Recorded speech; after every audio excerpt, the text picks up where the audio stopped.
Hello friends, Radhu Rasoi থেকে আপনাদের সবাইকে স্বাগত। আবার আমি চলে এসেছি আমার রেসিপি নিয়ে। আজকে আমার রেসিপি নিরামিষ ধোকার ডালনা। নিরামিষ ধোকার ডালনার জন্য আমি এখানে ছোলার ডাল নিয়েছি হাফ কাপের চেয়ে একটু বেশি। এটা আমি 3-4 ঘন্টা ভিজিয়ে রেখেছিলাম। তারপর আমি এটা মিক্সিং জারে নিয়ে নিয়েছি। এর সঙ্গে নিয়ে নিয়েছি একটু আদা, নুন, হলুদ, সামান্য একটু চিনি আর একটা কাঁচা লঙ্কা 2 টুকরো করা। এইটা দিয়েই আমি এটা ডালটাকে ব্লেন্ড করে নেব। ডালনাটা রেডি করার জন্য কিছু মশলাপাতি রেখেছি আদা বাটা, ধনে গুঁড়ো, হলুদ গুঁড়ো, কাশ্মীরি লঙ্কার গুঁড়ো, আর ফোড়নের জন্য রেখেছি গোটা জিরে, 2টো তেজপাতা, একটা শুকনো লঙ্কা, গোটা গরম মশলা, একটু হিংও রেখেছি। সঙ্গে থাকছে সামান্য চিনি, নুন তো থাকছে অবশ্যই। আমি ধোকাটা ভাজার জন্য রেখেছি সাদা তেল, আর ডালনাটা রেডি করার জন্য রেখেছি সর্ষের তেল, আর রেখেছি সামান্য একটু ঘি। এই দিয়ে তৈরি হয়ে যাবে আমার নিরামিষ সুস্বাদু ধোকার ডালনা। প্রথমে আমি এই ডালটাকে একটু মিক্সিতে ব্লেন্ড করে নেব। ডালটার মধ্যে আর একটা জিনিস আমি অ্যাড করে দিচ্ছি, একটু হিং দিয়ে দিচ্ছি। এবার আমি ডালটাকে একটু ব্লেন্ড করে নিচ্ছি। এখানে মিক্সিতে আমি ডালটা সবকিছু দিয়ে ব্লেন্ড করে নিয়ে একটা পাত্রে তুলে নিয়েছি। এবার আমি ডালটা একটু কড়াই তেল দিয়ে একটু ডালের মধ্যে যে এক্সট্রা জলটা আছে ওটা একটু শুকিয়ে নেব। কড়া বসিয়ে দিয়েছি, কড়ার মধ্যে একটু তেল দিয়ে দিচ্ছি।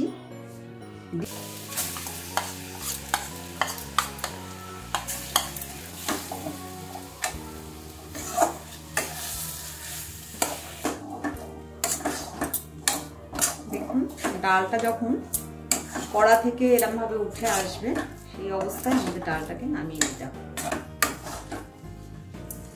দেখুন ডালটা ভালো করে আমি কড়ার মধ্যে নেড়ে নিয়েছি, ডালটা কড়া থেকে উঠে আসছে। এই অবস্থায় আমি গ্যাসের ফ্লেমটা অফ করে দিলাম। এবার আমি এটা একটা থালায় তেল দিয়ে সেখানে নামিয়ে নিচ্ছি।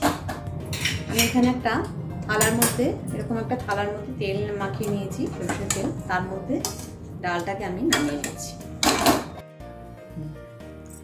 আমি একটা থালার মধ্যে তেল দিয়ে তার মধ্যে আমি ডালটা দিয়ে ভালো করে এইভাবে একটু প্রেস করে দিচ্ছি। থালার মধ্যে এটা আমি ভালো করে ডালটা ছড়িয়ে দিয়েছি। এটা একটু ঠান্ডা হলে তারপর আমি ধোকাগুলো কেটে দেখাবো। ডালটা আমার ঠান্ডা হয়ে গেছে, এবার আমি ধোকাগুলো কেটে দেখিয়ে দিচ্ছি। আপনারা যে কোনো শেপে ধোকাগুলো কেটে নিন। আমি আমার মতো একটা শেপ দিয়ে কেটে নিচ্ছি।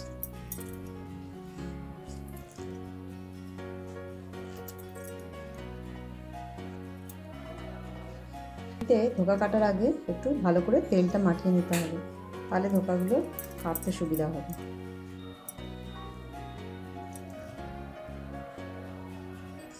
আমি আর একটা থালায় এইভাবে ধোকাগুলোকে তুলে নিচ্ছি। দেখুন এরকম সুন্দর করে ধোকাগুলো উঠে আসছে।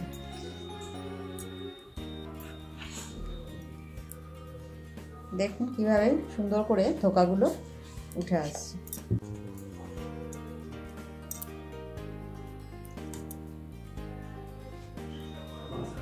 আমি এখানে ধোকাগুলো বরফি শেপ দিয়ে কেটে নিয়েছি এবং ধোকাগুলোকে ছুরি দিয়ে কেটে নিয়েছি। এবার আমি ধোকাগুলো একটু তেলে ভেজে নিচ্ছি। তাতে ধোকাগুলো ভাজার জন্য তেল দিয়ে দিয়েছি। একটু ভালো করে গরম করে নিয়ে এটা আমি লো টু মিডিয়ামে রেখে ধোকাগুলো ভেজে নেব। তেলটা গরম হয়ে গেছে, এবার আমি ধোকাগুলোকে ভেজে নিচ্ছি।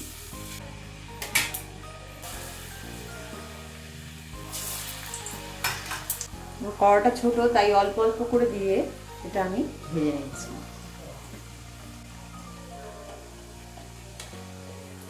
এক পিঠ ভাজা হলে আস্তে করে এইভাবে উল্টে দিচ্ছি।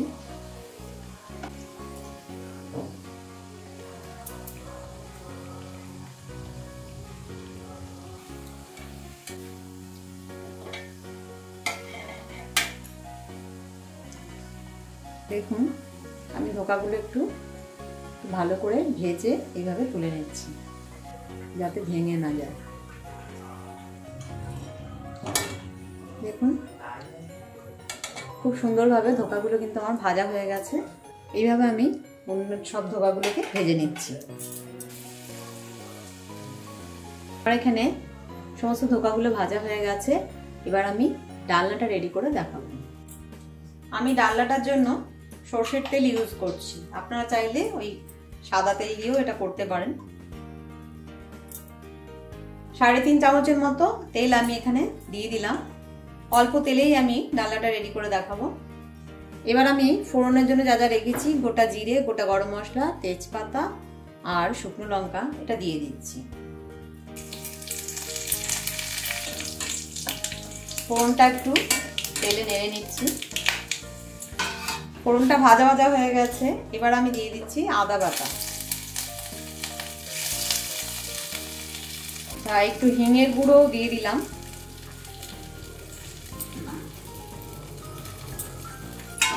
দিয়ে নেড়ে নিচ্ছি। একটু টমেটো পিউরি দিয়ে দিলাম। একটা মিডিয়াম সাইজের টমেটো আমি গ্রেট করে রেখেছিলাম, সেটা দিয়ে দিলাম। এটা আমি আগে দেখাতে ভুলে গেছি। দিয়ে এবার একটু ভালো করে একটু নেড়ে নিচ্ছি। নাড়তে নাড়তে আমি একটু পরিমাণ মতো নুন দিয়ে দিলাম। নুন চিনিটা ধোকায় বা ডালনায় আপনারা আপনাদের স্বাদ এবং পরিমাণ অনুযায়ী দিয়ে দেবেন। দুটো চেরা কাঁচা লঙ্কা দিয়ে দিলাম। আপনারা চাইলে একটু শুকনো লঙ্কার গুঁড়ো দিতে পারেন। আমি এখানে শুকনো লঙ্কার গুঁড়ো ইউজ করছি না, তার জায়গায় কাঁচা লঙ্কা দিয়ে দিলাম। আর ফোড়নে শুকনো লঙ্কার গুঁড়ো দিই। কাঁচা লঙ্কা দিয়ে টমেটোটা একটু ভালো করে কষিয়ে নিচ্ছি তেলের। পরিমাণ মতো হলুদ গুঁড়ো দিয়ে দিলাম। আর দিয়ে দিচ্ছি কাশ্মীরি লঙ্কার গুঁড়ো, 1/2 চা চামচ হলুদ গুঁড়ো আর 1/2 চা চামচ কাশ্মীরি লঙ্কার গুঁড়ো দিয়ে দিলাম। দিয়ে আবার একটু কষিয়ে নিচ্ছি। সামান্য একটু জল দিয়ে দিলাম। এবার আমি দিয়ে দিচ্ছি ধনে গুঁড়ো, 1 চামচের মতো ধনে গুঁড়ো দিয়ে দিলাম। আবার একটু জল দিয়ে দিলাম। দিয়ে ধনে গুঁড়োটা একটু কষিয়ে নিচ্ছি। আমি এখানে জিরে গুঁড়োটা অ্যাড করলাম না, আপনারা চাইলে জিরে গুঁড়োটা অ্যাড করতে পারেন। অল্প অল্প জল দিয়ে দিয়ে মশলাটাকে আমি কষিয়ে নিচ্ছি। এবার আমি দিয়ে দিচ্ছি সামান্য একটু চিনি, 1/2 চা চামচের মতো চিনি দিয়ে দিলাম। দিয়ে আবার একটু জলের ছিটে দিয়ে এটা কষিয়ে নিচ্ছি। একটুখানি ঢাকা দিয়ে দিচ্ছি মশলাটা ভালো করে কষানোর জন্য। মশলাটা কষে গিয়ে কেমন তেল ছেড়ে গেছে, মশলাটা আমাদের কষানো হয়ে গেছে। এবার আমি দিয়ে দিচ্ছি পরিমাণ মতো জল। জলটা আপনারা ধোকার ঝোলটা রাখবেন সেরকম বুঝে জলটা দিতে হবে। এই কাপে 4 কাপ জল দিয়ে দিলাম।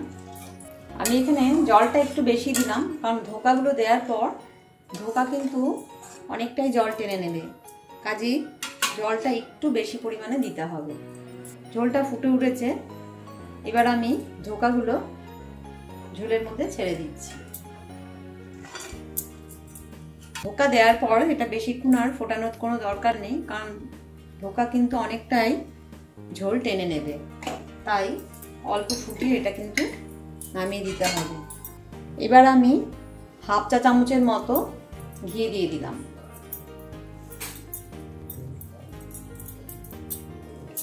আপনারা চাইলে ওপর থেকে একটু গরম মশলার গুঁড়ো দিতে পারেন, আমি গরম মশলার গুঁড়োটা দিলাম না।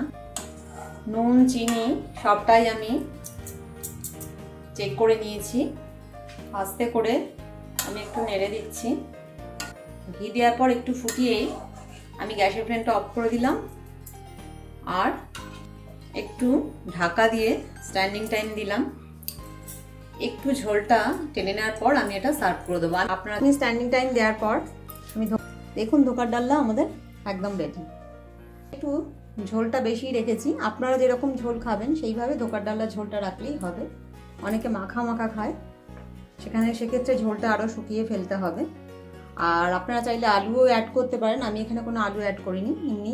এবার আমি ধোকার ডালনাটা সার্ভ করে দিচ্ছি।